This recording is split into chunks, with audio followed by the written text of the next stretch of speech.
Boa noite! Está no ar mais uma edição do programa Educação e Cidadania aqui no canal 16 da TV Câmara. E o nosso tema de hoje é a avicultura gaúcha e a situação atual, não é? Devido a tudo que aconteceu no último mês no nosso estado. A nossa convidada de hoje é advogada, especialista em negócios, contratos e direito do trabalho e empresarial, Jennifer Barreto. Muito boa noite, Jennifer. Muito obrigado pela sua presença aqui conosco. Boa noite, Carlos. Boa noite, pessoal aí de casa. Eu que agradeço o convite e a oportunidade de estar falando um pouquinho hoje sobre a avicultura aqui no nosso estado. Certo. Sabemos que é um tema muito importante, né, um setor fundamental na nossa economia, na economia gaúcha, né? Tu, como especialista, trabalhas em assessoria, né, para uma entidade que lida diretamente com o setor, certo? No decorrer do programa, a gente pode conversar mais sobre isso, pode falar melhor sobre a tua entidade, sobre o trabalho teu, né? Primeiramente, qual é a situação da avicultura em um contexto normal, né? Antes de tudo que aconteceu, né? Em que situação se situa a avicultura na economia do Estado, no setor da agricultura, enfim, como é que tu pode situar para a nossa audiência?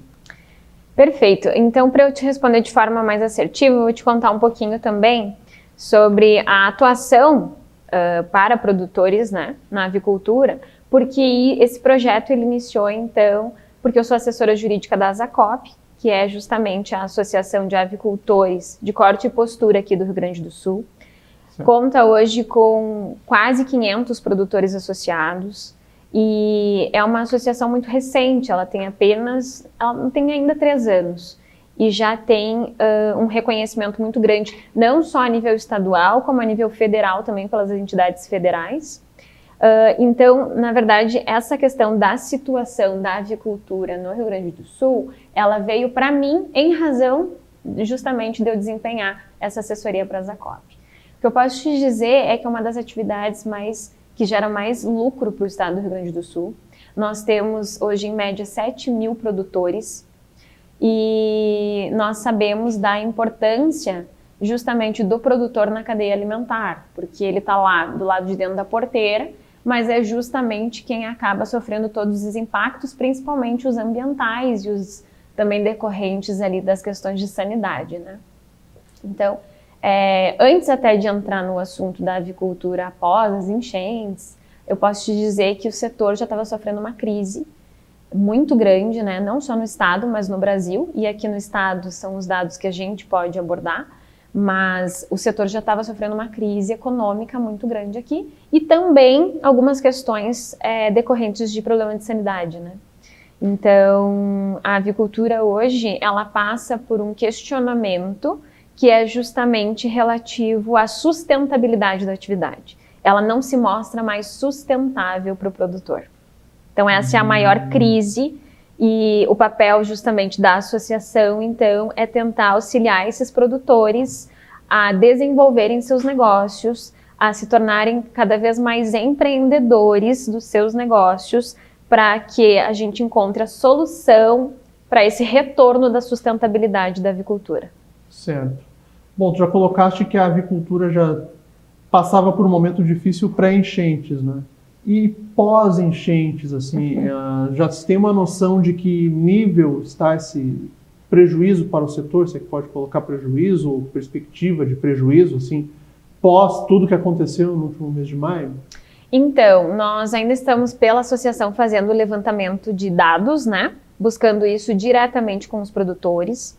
A ASACOP, ela tem uma página no Instagram, que é justamente @ASACOPRS, e nós temos lançado algumas enquetes e também alguns formulários para os produtores, então, poderem trazer essas informações diretamente para nós, né? Ainda não temos um número concreto disso, mas como assessora jurídica também da associação, eu participo das reuniões entre produtores e a empresas integradoras, né? E a indústria que a gente chama no setor. E Sim. aí nós temos visto que muitos produtores perderam totalmente o seu aviário, né? Então tiveram a perda 100% do aviário. Muitos produtores tiveram perdas parciais, mas durante o período de alojamento. O que é o período de alojamento? depois que eles recebem os pintinhos lá para essa fase de engorda, né? Então, as enchentes ali, elas fizeram com que eles perdessem todo aquele lote, seja porque realmente houve ali a enchente, enfim, a água entrou dentro do aviário, né? Ou ainda porque muitos produtores, que a grande maioria, ficou sem os insumos. Então, os insumos não conseguiam chegar por causa da questão das estradas, enfim, ou porque a fábrica também teve alagamento. Então, muito dessa produção dos últimos meses ali das enchentes, a gente perdeu uma quantidade muito grande de pintinhos. Para te ter noção, um produtor com um aviário, vamos dizer, pequeno a médio porte, ele consegue alojar 85 mil pintinhos. Então, perder uma carga dessa é muita coisa, né? E aí, isso vai impactar também no preço do frango nos próximos meses aí, já que aqui nós trabalhamos educação e cidadania, né? Sim. Como um todo, é interessante a gente dizer que o consumidor vai também sentir a diferença no preço em razão disso, né? Isso um curto, médio prazo, você diz, assim, na questão das próximas... A gente já tem sentido, não sei se o pessoal aí de casa tem percebido que hoje vai ao mercado, né? Sim. E o peito de frango congelado, que antes a gente tinha ali 13, 14 reais, esses dias eu comprei a 25. Então isso também já é um resultado de toda essa situação das enchentes. Mas a avicultura já vinha de uma certa forma há muito tempo com essa questão da crise, né? Até por isso que depois, eu acredito que a gente vai comentar, mas em 2016 se criou uma legislação para tentar regulamentar um pouco mais o setor devido à importância da produção, mas a falta de regulamentação que fazia com que o produtor, então, ele ficasse num limbo jurídico. E isso trazia malefícios para a atividade, né? Sim, na sequência vamos abordar com mais detalhes essa legislação, né? Até como... seguindo a linha didática, né? Uma questão, tu falaste integradora, né? Integração, qual tipo de integração que é feito no Rio Grande do Sul, né? Tu já apontaste tópicos, né? Mas de forma mais específica, como é feito esse processo no Estado, essa relação? Então, nós temos aqui 2 modelos, tá? Nós temos, o principal deles é a integração vertical, que a gente chama, que é o quê? É um contrato de parceria entre o produtor e a indústria, de forma verticalizada, ou seja, todos os parâmetros da atividade são repassados pela indústria. Então, é a indústria que desce com a informação de forma de criação do frango, forma de engorda. Justamente a questão técnica da atividade, ela vem da indústria, por isso que a gente fala de integração verticalizada. Existe a integração que é de forma horizontal, então ali as partes elas têm que negociar de igual para igual. Na integração verticalizada já se presume que muitas informações técnicas o produtor ele tem que receber da integradora.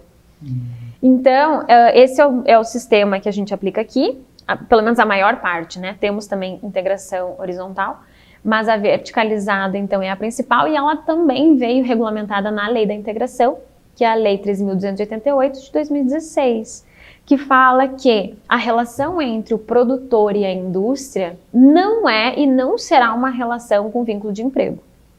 Porque antes dessa lei existia esse questionamento e existiam demandas trabalhistas nesse sentido, né? Porque justamente se eu recebo ordens técnicas da indústria, então eu sou um empregado, até que ponto eu tenho também que acatar tudo? Essa era a dúvida do produtor e essa lei também veio com um cunho protecionista para a indústria e assim, isso não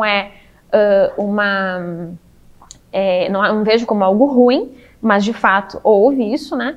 E aí se estabeleceu que seria uma parceria, uma relação cível sem vínculo de emprego, de forma verticalizada. Então a indústria ela fornece o pintinho, fornece os insumos e o produtor ele tem que ter as condições de engordar o animal. Então ele que tem que ter o aviário em condições para isso, é ele que tem que fazer as melhorias que forem necessárias para o desenvolvimento da atividade, enfim, e várias outras questões aí que ficaram também ao encargo do produtor. tu explicaste integração verticalizada e horizontalizada. Horizontal, né? isso. Tu pode nos explicar sobre a horizontalizada, qual a diferença principal para a verticalizada? Então, nós Para temos... esclarecer melhor nossa audiência. Claro, com certeza. É importante, até para Sim. que as pessoas saibam que existe uma forma diferente de ser produtor no Rio Grande do Sul, né? Sim. Então, essa outra forma é justamente por meio das cooperativas, né? E aí, quando a gente está falando num sistema de cooperativa, a gente está saindo dessa abordagem só da lei da integração e nós estamos indo também para uma legislação específica, que é do setor de cooperativa, em que existem cooperativados. Não existe relação de emprego, não existe... Existe também essa parte técnica que vem da integradora, mas o sistema de cooperativa, por si só, ele é mais equilibrado, digamos assim. É como se fosse de igual para igual, né? Então, nós temos aqui também casos, mas dentro da Asacop, acredito que 90% dos produtores trabalhem nesse sistema de integração vertical, né? Na visão dessa maioria, é uma forma mais confortável, mais cômoda, mais prática de trabalhar? Ou a melhor forma de trabalhar, que não ter que lidar com a integradora? Ou qual seria outro fator assim, que possa justificar essa demanda? Então, nós não temos hoje, por parte do produtor, esse diagnóstico, digamos assim. Por quê? Porque o produtor, ele ainda vem de uma perspectiva de que a obrigação dele dentro de um negócio é produzir o frango. Então, ainda temos dentro do Rio Grande do Sul, e aí eu vou trabalhar na perspectiva do que eu conheço dos 500 produtores da Asacop, nós temos produtores ainda em desenvolvimento sobre essa pergunta que você está falando. Eles não têm uma resposta ainda para isso. Posso te dizer isso pelo menos do que eu sinto, porque a gente atende produtores no escritório também. Sim. Nós estamos justamente trabalhando e educando o produtor sobre esse sistema, porque ele não tem como se posicionar sobre uma coisa que ele não tem clareza. Então, um dos papéis da Asacop também é educar o produtor em relação ao modelo de negócio que ele tem, para que ele saia daquela perspectiva de que ele é só um produtor dentro do âmbito da avicultura familiar e que ele entenda que o aviário dele é um negócio, uma empresa, um empreendimento. Quando a gente conseguir estabelecer esse nível de desenvolvimento, eu acredito que o produtor ele consiga dar uma resposta mais clara, se para ele isso está fazendo sentido. É como se hoje as coisas acontecessem muito dentro de uma perspectiva de que alguém fomenta a ideia de que a avicultura é boa e os produtores vão lá e constroem seus aviários, ou então já vem de uma perspectiva familiar. Então, me parece que a gente ainda não tem uma resposta ou um produtor tão pronto para responder isso nesse momento. Perfeito. Você comentou sobre a legislação, né? Mas isso será melhor tratado mais especificamente no próximo bloco, após o intervalo, para o qual vamos agora. E na volta do intervalo nós seguimos a nossa conversa aqui com a Jennifer Barreto, falando sobre a avicultura gaúcha, cenário, perspectivas e falando mais sobre as leis, né, que lidam direto com esse setor. Um rápido intervalo e já voltamos.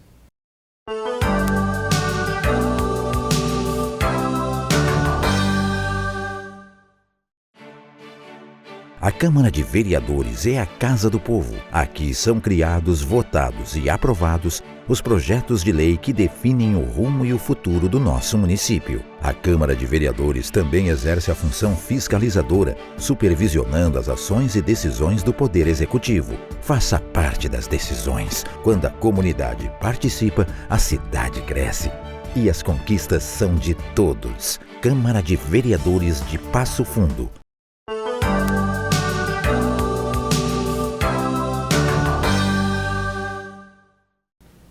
Estamos de volta com o nosso programa Educação e Cidadania aqui na TV Câmara, canal 16. E hoje recebemos a Jennifer Barreto, que é advogada, especialista em negócios, contratos de direito empresarial e do trabalho. Você já explicou sobre o seu trabalho na entidade, na Asacop, né? A sua entidade que lida diretamente com centenas de produtores, né, no ramo da avicultura.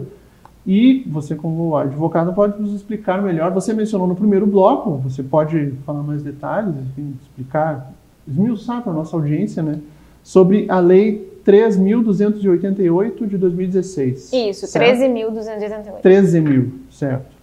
13.288 de 2016, que é a lei que regulamenta o setor, ou a produção do setor, né, que norteia todo o setor, certo? O que tu pode nos explicar melhor sobre essa legislação? Então, essa legislação para quem é da área do direito, sabe que uma legislação com somente 8 a 10 anos é uma legislação completamente nova. Então, nós temos ali poucos artigos, em torno de 14 ou 15 artigos, que regulamentam uma atividade que é super importante, mas toda vez que o legislador ele cria uma lei, ele cria com base nos conflitos da época da criação. Então, obviamente que nesses 8 anos que se passaram, já existem outros conflitos que essa lei ali não consegue já regulamentar, né? Então, a gente já tem projetos até para criar mais artigos dentro dessa lei, mas o que nós temos hoje em vigor é o fato de que a lei ela não só prevê a forma da relação contratual entre o produtor e a integradora, a indústria, como também ela prevê quais são os requisitos formais para que esse contrato tenha validade. E esse é um ponto muito importante, porque antes da criação da lei, os produtores, eles investiam em aviários, às vezes 2 milhões, 3 milhões, sem contrato. Então você imagina você ter um empreendimento em que existe toda uma negociação, você investe, né, faz um financiamento no banco de 2, 3 milhões e você sequer tem um contrato que regulamente isso. E essa lei trouxe a obrigatoriedade, então, desses contratos existirem. E várias outras questões, como, por exemplo, quais são as obrigações do produtor dentro dessa relação, quais são as obrigações da indústria, quais são os aspectos que ambos têm que sentar e negociar. Porque como é uma relação justamente de parceria, em que não há vínculo de emprego, mas existem 2 parceiros querendo fomentar um negócio, a lei prevê um ponto que é muito importante, que são as construções de CADECs. As CADECs são justamente produtores que são eleitos como os representantes dos produtores e também pessoas que representem a indústria para sentar e conversar. É um momento de negociação entre representantes da indústria e representantes dos produtores, de uma determinada unidade. Então, cada indústria que tem produtores integrados tem que constituir uma CADEC. E é muito interessante que a gente fale isso, porque eu não sei se tem algum produtor assistindo a gente aqui, mas se você não faz parte de uma CADEC, procure saber quem é da CADEC da sua unidade, porque é a CADEC que vai justamente tomar as decisões dos contratos daquela unidade. Interessante. No intervalo nós falamos sobre paradoxos, né? Nós vamos falar de outro, mas um gancho ainda sobre essa questão, né?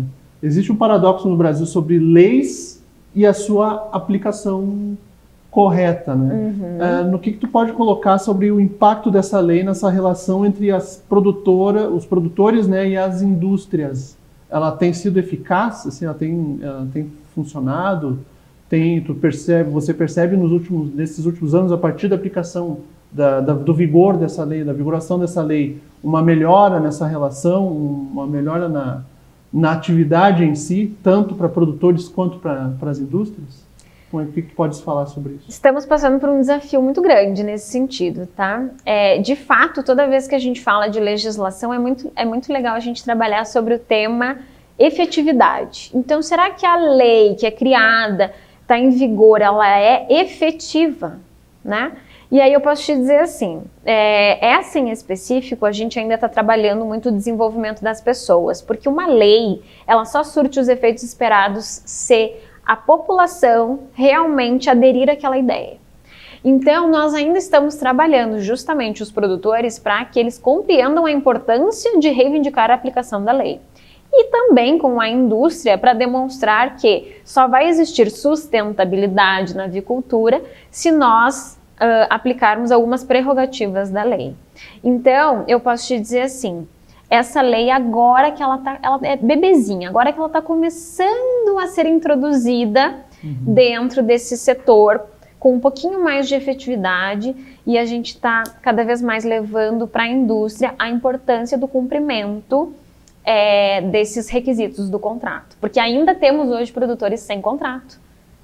Ainda temos hoje unidades sem CADEC. Ainda temos hoje produtores que constroem aviários sem um documento específico chamado DIPC, que é um documento que vai dizer para o produtor qual é a expectativa de vida do negócio dele. Esse documento está previsto na lei como um pré-requisito de validade do contrato. Temos produtores que ainda têm seus aviários e não receberam esse documento.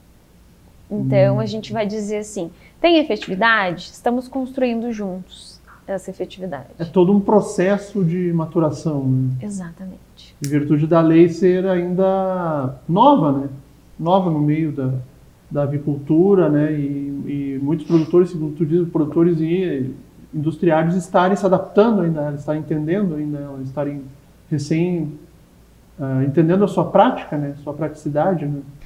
É isso, mas no âmbito dos produtores a gente compreende isso de uma certa forma, porque justamente eles estão na porteira para dentro, eles estão lá mais fechados nos seus negócios. Agora, a gente tem um grande momento, né, que é o FONEAGRO, que é justamente o momento em se debater todas essas questões.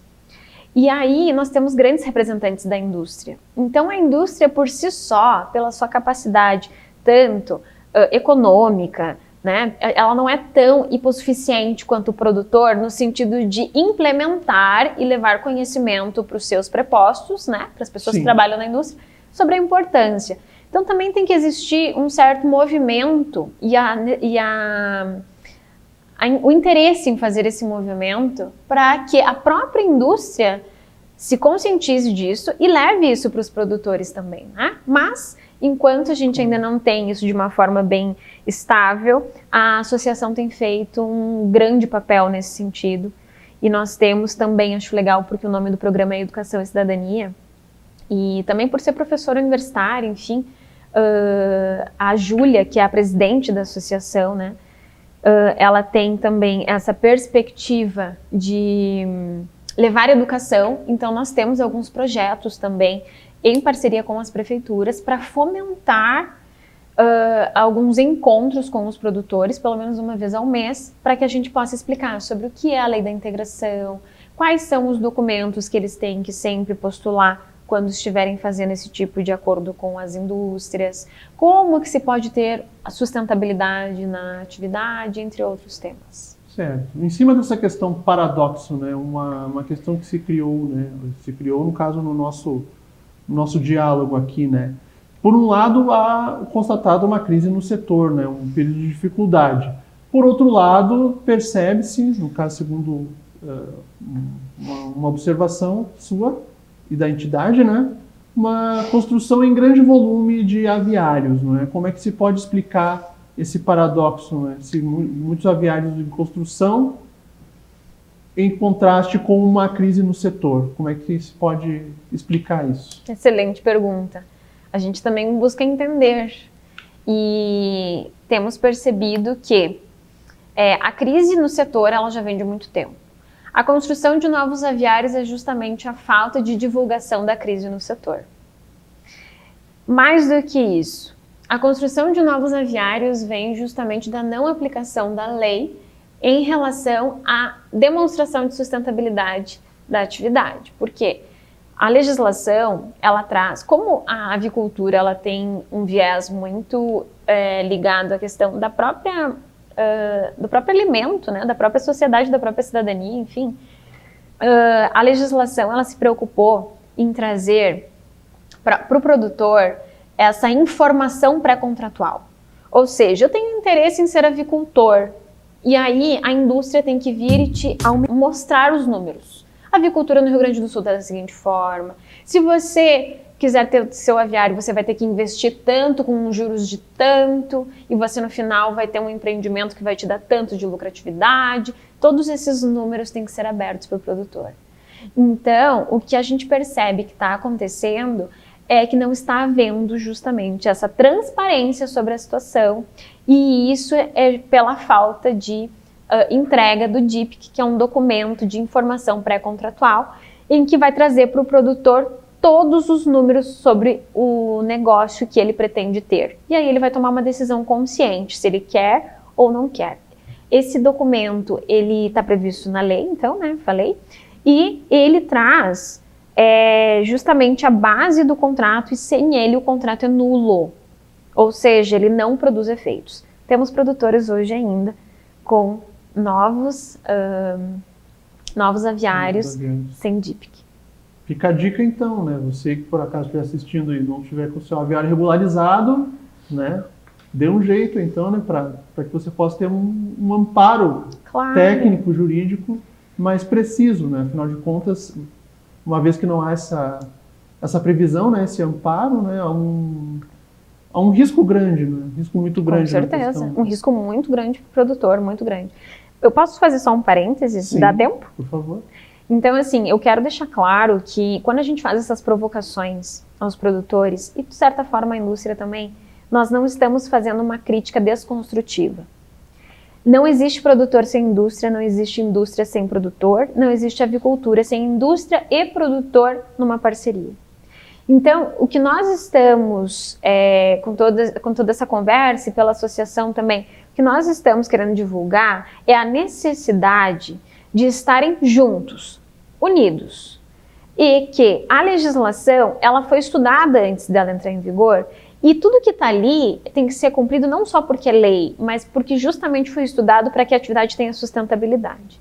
Então, quando a gente reivindica o cumprimento da legislação, não é para desfazer parcerias, não é para prejudicar a indústria de modo nenhum, é para conscientizar que a relação, ela tem que seguir certos parâmetros. Porque senão, com certeza, uma das partes, e normalmente é o produtor, porque ele é mais vulnerável na relação, vai ficar muito prejudicada.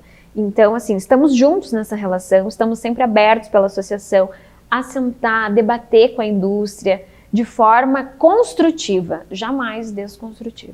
Claro, isso é muito importante ressaltar, né? Dentro disso, desse meandro, assim, há um prazo, uma perspectiva assim de melhora no setor, assim, para que a produção seja retomada após tudo que aconteceu, todos os prejuízos já constituídos, né, contabilizados, né?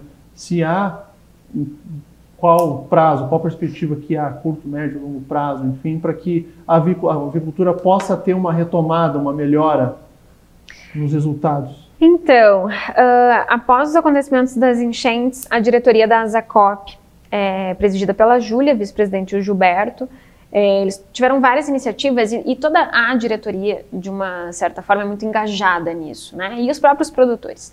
Então, eles conseguiram fazer algumas reuniões em Porto Alegre, né? Justamente junto ao Poder Legislativo, e também as entidades, enfim, a Farsul, enfim, entre outras entidades que lideram ali essas questões, e foi feita uma carta aberta da ASACOP, demonstrando quais seriam as medidas que teriam que ser tomadas de urgência para que a gente pudesse ter, pelo menos, a manutenção da atividade com um pouquinho mais de estabilidade. Eu não sei te afirmar período, tá? Isso realmente eu acho que a gente ainda não tem até essa visão para te dizer. Mas nós temos pedidos emergenciais, como, por exemplo, temos feito negociações com a indústria no sentido de que esses lotes que foram perdidos, como vai ficar, né? Então, que sejam pagos pelo menos pela média dos últimos lotes, né? Então, a gente não sabe exatamente quanto seria. Então, pega uma média dos últimos lotes e paga o produtor em relação àquilo, porque a maioria dos produtores tem parcela dos aviários para pagar, são altíssimas as parcelas, ele precisa receber. Mas também temos, em relação ao poder público, pedidos de maior, de linhas de crédito, né? De incentivos, de anistia em relação a algumas parcelas que de repente não vão ser pagas com o subsídio do governo. Muito importante esse diálogo ser mantido, né, nesse momento, né? Exatamente, e a ASACOP foi muito bem recebida pelo Poder Legislativo em Porto Alegre e se comprometeram, enfim, a levar essa solicitação. Eu não sei se é possível, depois a gente poderia até mandar essa carta para vocês divulgarem alguns pontos também, né, dessas solicitações, já que estamos na TV Câmara. Claro. Ainda mais como a Câmara de Vereadores é a Casa do Povo, né? No caso, a Câmara sempre mantém contato com todos, o diálogo constante com todos os setores da sociedade. E, com certeza, setor como a avicultura é um setor muito importante, né, para toda a economia, e a Câmara de Vereadores sempre estará à disposição para dialogar no que for possível, tanto com os produtores, tanto com as entidades, como a SACOP, né? Todos os ramos, né, os polos deste setor, né, os pontos desse setor que são muito importantes. Então eu agradeço a presença aqui da Jennifer Barreto, advogada, especialista em Direito do Trabalho Empresarial, especialista em Negócios e Contratos, não é? Tu és a assessora jurídica da SACOP, né, também, trazendo essa perspectiva para nós sobre a avicultura gaúcha, a situação atual, né, e a perspectiva torcendo para que seja retomada uma melhora, né, quanto antes, né, faz parte da retomada da economia do nosso estado, né, um pilar da economia do nosso estado. Muito obrigado pela sua audiência, pela sua presença conosco. Até uma próxima edição do Educação e Cidadania. Muito obrigado, uma boa noite.